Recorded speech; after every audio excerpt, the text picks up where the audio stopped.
Mm-hmm.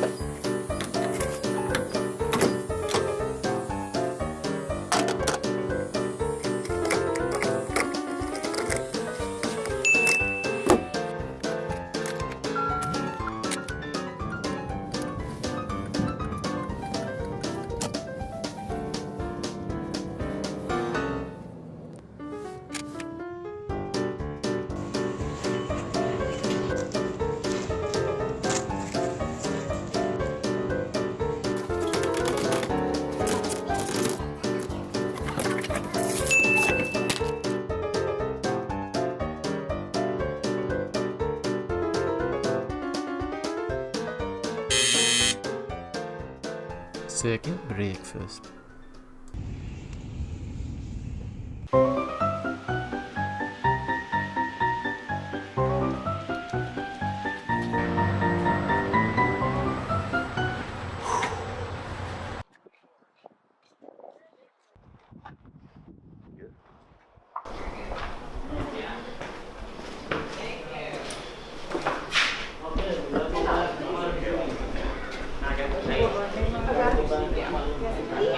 Oh no, it's food time, but I brought my sleeping bag.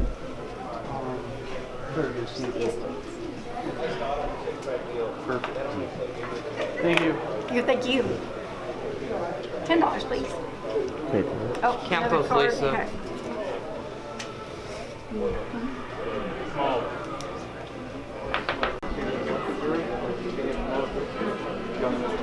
Yeah, so he can kind of, oh, okay. And he goes off of that. Then he takes the picture. If there's any scarring, any marks, any fin deformalities, he'll match it right So to the it. fin on my fish look like this, and the fin on the fish that you give me looks like this. Right. Well, here's one here. It has some abnormalities in it. Yeah, I see that. Yeah. So what he did is he mocked it to the exact same thing. Yeah. To what it came out. We've had them where they've had like some of the lakes have eels. Yeah. They'll have little sucker marks. Yeah, like he's actually he'll incorporate all that in the paint. Yeah. I caught that.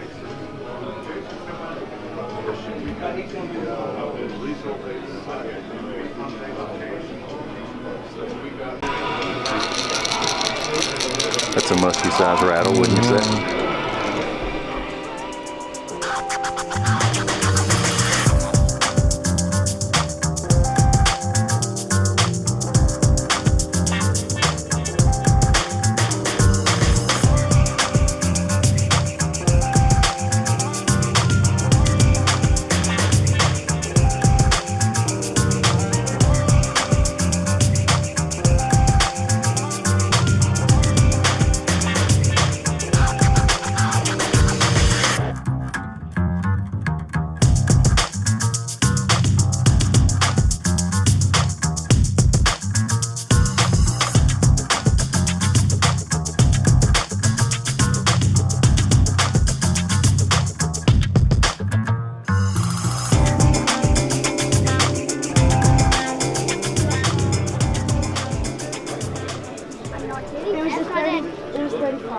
You guys want to be on YouTube? Yeah, sure. Sure. All right. What's your name? Noah, Noah. What's your biggest muskie? I haven't caught one. You haven't caught one. I hooked one, but Have you been fishing? Yeah. Muskie fishing? Yeah. Yeah. I got a 35. You got a 35? Yeah. Really? Where'd you catch it? Up in West Virginia, Summersville. Summersville Lake. Yeah, I know where that is. Have you caught a muskie? Nah. No. What's Do your you go channel? muskie fishing? What's your channel? What's my channel? Yeah. It's Fishing with JC. We do muskie fishing there and other fishing too. Cool. Cool. All right. Well, you guys have a good time. Okay. All right.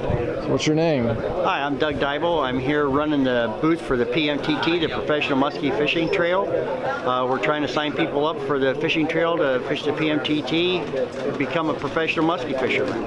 So where do they do a lot of their tournaments? Are they all over? Our first tournament this year will start in Cave Run again in April, and then after that we'll move to Eagle River in June. and then we'll be moving up to Lake St. Clair and fishing Lake St. Clair for our 3rd tournament trail. And then the championship this year will be over in Indiana on the Bobbie chain. So what's the prize for the... Entry fee is $600 for a 2-man team, or you can fish it by yourself. And first prize is $20,000, and for the championship is a brand new Ranger boat. Oh, wow, nice. Had an awesome time. It was good talking to you, Okay. Dad. Thank Thanks a you. lot.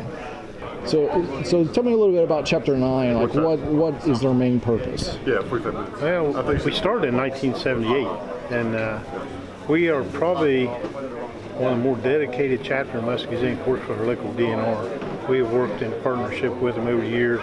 The last 20 years, we've done everything from helping shock boats. We do stocking.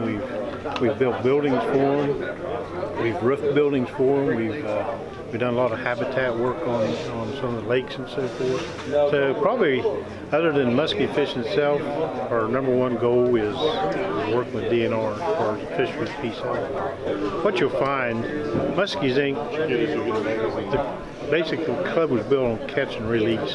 That was a great platform, and we've literally changed the industry in a lot of ways. Even bass now, there's a lot of fishing type clubs that are into catch release, but it all started with Muskies Inc. But we've been doing that for 50 years. We had our 50th anniversary last year. Awesome. So now we're kind of changing our emphasis. We've done a good job of educating people on catch and release, but now we're getting to where we need to get people to understand there's more than just stocking muskies. We need renewable habitat. We need to increase habitat. We also need to keep what we've got going. And West Virginia, we're West Virginia chap. We're blessed with a lot of native fish. Stocking is based on money. If DNR didn't have any money tomorrow, stocking would end.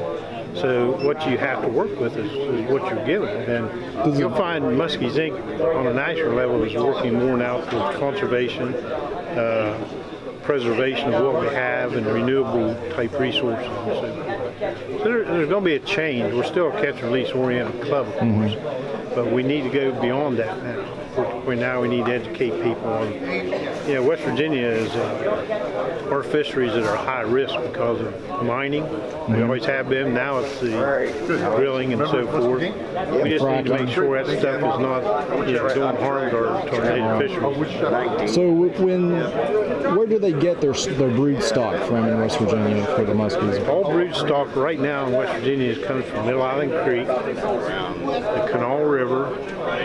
It also, they were taking some from the New River and North Bend Lake.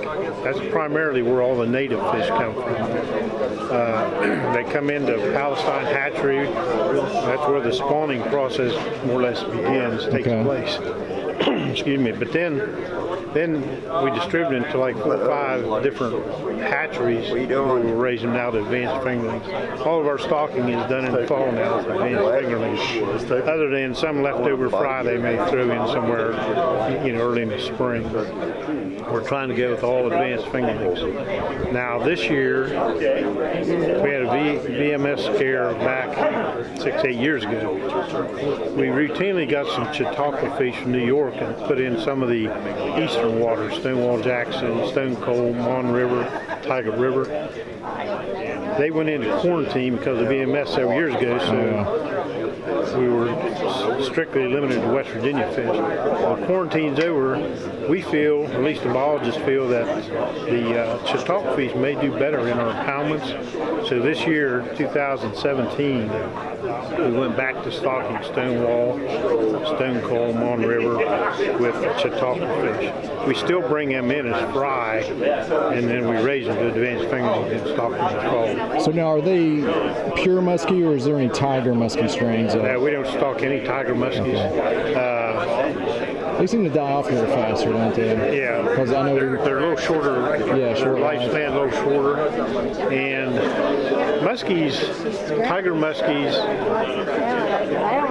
the good thing about them, if you find they're not working out, you just quit stalking them and they'll eventually go away. They don't reproduce. But right now, there was some talk in 17 to bring a few tiger muskies in and put them in some of the little 30 to 50 acre impoundments, but it wasn't done. So at this point, we don't stalk any tigers in West Virginia at this point. And if we do, it'll be very limited, maybe some real small impoundments or something. Awesome. All right, well, Jim, thanks a lot. I appreciate the info. Okay, no problem. Thanks. Yeah, so I hear that you're bringing back the Bobbie baits. Is that right? Well, actually, I'm not bringing it back. It's always been out there. But since I was working a full-time job and making baits at the same time, I never really got a chance to get out and do these types of things to let the people know that Bobbie baits are still out there, alive and well. So can you tell us a little bit about Bobbie baits? Like where would they begin? What kind of fish? How are they unique? Well, Bob Vanderbilt,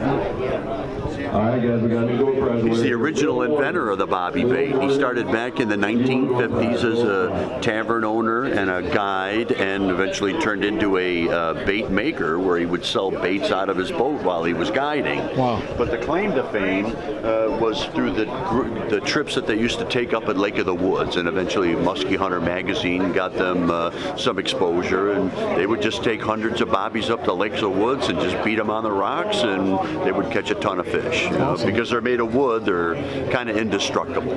So what kind of different baits do you have? Do you have top water, mid-level, deep divers? What's the best bait to purchase? The Bobbie bait name was derived from the jerk bait itself. Okay, so you have the original Bobbie bait was the 6.5-inch baits, and eventually it's migrated into the 8s, the 9 inchers, and there's also these jumbo 12-inch, which are weighted specifically for getting a specific response from the bait. They're made of wood, so naturally they would float. Originally, the 6.5s were designed to give you the automatic action of an unweighted piece of wood. By weighting them, you can get a delayed response in that rise, and that's what creates these strikes from feeding fish. Okay, and what's the price range for them? Where do they? What do they? The 6.5 baits start at $20. $20 for these, okay. And when you move up all the way to the weighted 12-inch, those are $32. 32. Okay. Yeah. So, but for the most part, you're in the low to mid 20s for the unweighted jerk baits. So, do you have the website that you can purchase these off of, or how do people get about it? People would contact me through the website www.bobbiebait.com. I'm working on a storefront that'll give a how would you say retail front. Yeah, retail front, but they could email me their requests, and I quote pricing including shipping charges and delivery information, and soon there'll be a shopping cart website where they could just point and click. But since I was working a full-time job before, I kind of wanted to keep it a little bit on the QT, so to speak, but now I'm ready to go. Awesome. Well, we'll put it on my site, and we'll give links in there so people can order them. That'd be terrific. All right. Well, great. Thanks Thanks very a lot. much for your Appreciate time. it. Appreciate it. Thanks a lot.